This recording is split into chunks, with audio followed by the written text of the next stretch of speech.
Apakah Rasulullah juga bersedih karena meninggalkan istri-istrinya? Tidak, kaum muslimin sekalian. Karena beliau sangat mengetahui dan percaya akan bakti dan kesetiaan para istri-istrinya tersebut. Yang justru beliau risaukan adalah para istri dan para wanita yang berada di akhir zaman ini. Sebab di akhir zaman ini banyak istri yang tidak lagi merasa berdosa apabila berbuat kesalahan kepada suaminya.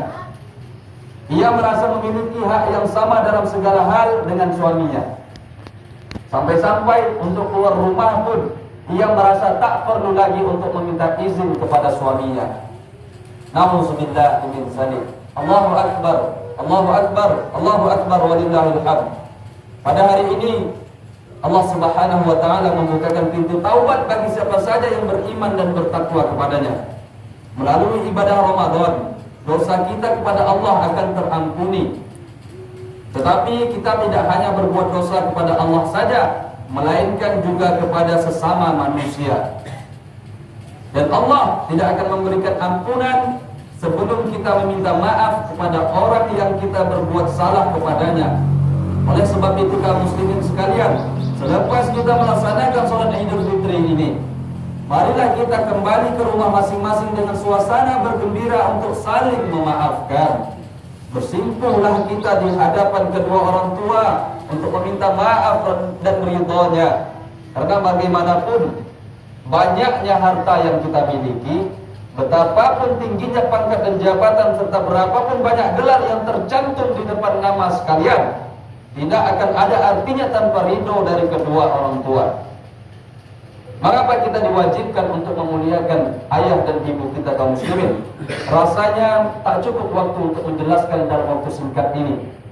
Tetapi namun secara ringkas akan dikatakan bahwa ibu telah mengandung kita 9 bulan lamanya.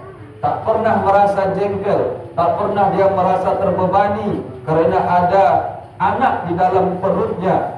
Ia bersih dari pamrih, tak berharap balasan dari anak yang dikandungnya. Sebaliknya, ibu akan merasa bahagia jika anaknya merasakan kebahagiaan. Dan ibu akan turut sedih dan susah jika anaknya mengalami kesusahan. Ibu tak akan makan sebelum anaknya makan, kaum muslimin. Dan tak akan berpakaian bagus jika anaknya belum ia belikan pakaian. Pantaslah kiranya jika air mata kebahagiaan seorang ibu itu akan menjadi rahmat dan jaminan kebahagiaan bagi seorang anak. Sebaliknya, air mata kepedihan seorang ibu karena ulah sang anak akan menjadikan laknat bagi kehidupan anaknya. Jika ibu menjadi tumpuan hidup, maka ayah pun demikian. Keringat ayah siang dan malam membasahi tubuh karena mencari bekal untuk hidup anak dan istrinya. Seorang ayah akan merasa bangga jika anaknya menjadi seorang sarjana, sementara ia sendiri barangkali tak pernah menikmati nikmatnya bangku sekolah, kaum muslimin sekalian. Ayah akan bahagia jika anaknya menjadi seorang yang kaya, meskipun ia sendiri hidup dalam gubuk kemiskinan penuh derita. Pengorbanan seorang ayah juga tak ada tandingannya. Baginya tak ada istilah hina dalam menekuni pekerjaannya, demi agar sang anak menjadi manusia yang berguna. Demi agar sang anak menjadi manusia yang berguna. Akan tetapi sayangnya, ada sebagian orang yang merasa rendah diri dan hina jika keadaan ayahnya tak sehebat ayah temannya. Padahal ayahnya sendiri tak peduli lagi akan keadaan dirinya. Sang ayah tak lagi memperhatikan sehat dan sakitnya. Asalkan anak dan istrinya dapat hidup yang layak dan bahagia.